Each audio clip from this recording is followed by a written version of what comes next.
नमस्कार दोस्तों, वकील साहब इंडिया में आपका स्वागत है। आज हमारे साथ अंजू दीक्षित जी, जो का एक जाना पहचाना चेहरा है बार का, बीसीडी का इलेक्शन लड़ रही हैं। जानते हैं इनका एजेंडा क्या है। क्या ये भी तो नहीं बाकी कैंडिडेट की तरह समझबाग दिखा रही यंग एडवोकेट को? क्या कहना चाहेंगे मैम, क्या एजेंडा है आपका यंग एडवोकेट के लिए? नमस्कार, मैं अंजू दीक्षित। मेरा एजेंडा ये है सर, मैं पहले तो जो नए बच्चे प्रैक्टिस में आ रहे हैं और उनके लिए मैं कुछ करना चाहती हूँ।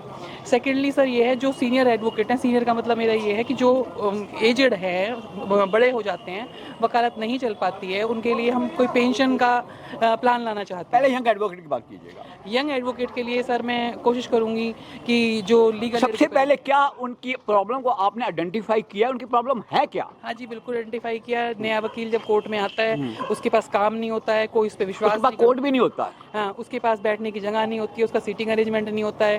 तो सेकेंडली सर, जो लोग दिल्ली में रह रहे हैं वो तो इजीली फिर भी कर पाते हैं। जो आउट ऑफ स्टेट से, बाहर से दिल्ली आ रहे हैं, उनके लिए तो और भी बड़ी समस्या है। उनको उनके फाइनेंशियल क्राइसिस हैं, तो उनको कुछ ना कुछ ऐसा मनी कुछ ऐसा मिल जाए मंथली कि जिसमें उनका आने जाने का किराया, ये चीज़ें, बेसिक चीज़ें तो हो ही जाए कम से कम, ज़्यादा भी कुछ ना हो। तो जैसे हमारी और स्टेट बार में है सर, यूपी में है, वहाँ पे क्या होता है कि वकालतनामे का कोरोना पीरियड के अंदर वकीलों को भिखारियों की तरह लाइन में लगा दिया गया और एक एक महीने का राशन देकर, क्या कहना चाहेंगे आप?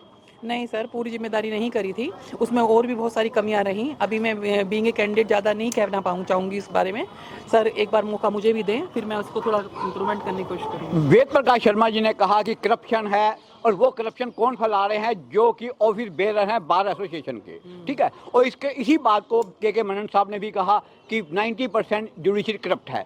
राजीव खोसला साहब यही कह रहे हैं। सवाल है, कहने से समस्या हल नहीं होने वाली है, इसका निदान कैसे होगा और हम वकील कितने रेस्पॉन्सिबल हैं इस करप्शन को बढ़ाने में?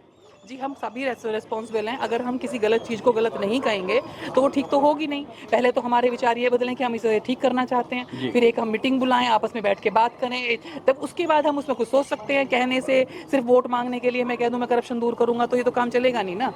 जो आपके हैंडीकैप एडवोकेट्स हैं, उनकी दशा तो बहुत ही बुरी है, उसके बारे में क्या कहना चाहेंगे? क्या आपके मन के अंदर कोई प्लान है, कोई ऐसा करना चाहते हैं उनके लिए? हाँ जी सर, उनके लिए ये है कि जैसे हमारा मीडिएशन का होता है, मीडिएटर अपॉइंट होते हैं, वो बैठे बैठे मीडिएशन कर सकते हैं। जैसे हमारा लीगल एड में कुछ पोस्ट ऐसी हैं एज ए लीगल एडवाइजर, वहाँ पे वो बैठ के काम कर सकते हैं, जहाँ पे आपको मूवमेंट करने की आवश्यकता नहीं है, तो उसमें हम उनको जगह दे सकते हैं। वकीलों को रोज कभी थानों के अंदर, कभी कोर्टों के अंदर मारे ही पड़ रहे हैं, मार ही खा रहे हैं वकील।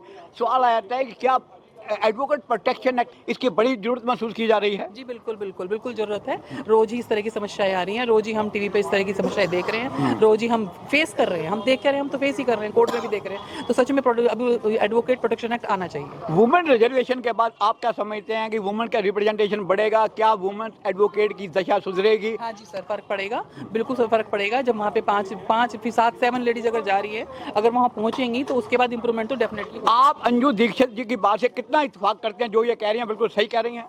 सर मैम की बात से मैं बिल्कुल इत्तेफाक करती हूँ। मैम जो बोलती हैं वो करती हैं। नहीं, मैडम के कहने से नहीं, जो करती हैं। हाँ, मैं मिलाने से थोड़ी समस्या होगी। नहीं सर, मैं सर के पास, मैम के पास जूनियरशिप में हूँ और मैं मैम की स्टाइपेंड वगैरह देती हैं? बिल्कुल सर, मैम का पूरा सपोर्ट है, मॉरली सपोर्ट है और फाइनेंशियली सपोर्ट है। आप क्या कहना चाहेंगी? सर मेरे अकॉर्डिंग तो मैम हमें सपोर्ट करती हैं। सर मैं इनको 10 में से कितने मार्क्स दोगी? सर 10 में 10 मार्क्स दूंगी। ज़्यादा नहीं है सर एक्चुअली मुझे पता है, जब मैं स्टार्टिंग में यहाँ पे कोर्ट में आई थी, मुझे सीनियर की बहुत ज़्यादा नीड थी। मैंने हर जगह सीनियर मुझे कही, मैम ने मुझे स्पेशली मुझे कॉल किया, बेटा मेरे चैम्बर में आ जाओ, मैं आपको सिखाऊंगी। तो मैं तो मैम को सपोर्ट करूँगी लाइफ टाइम। जी, thank you very much ma'am.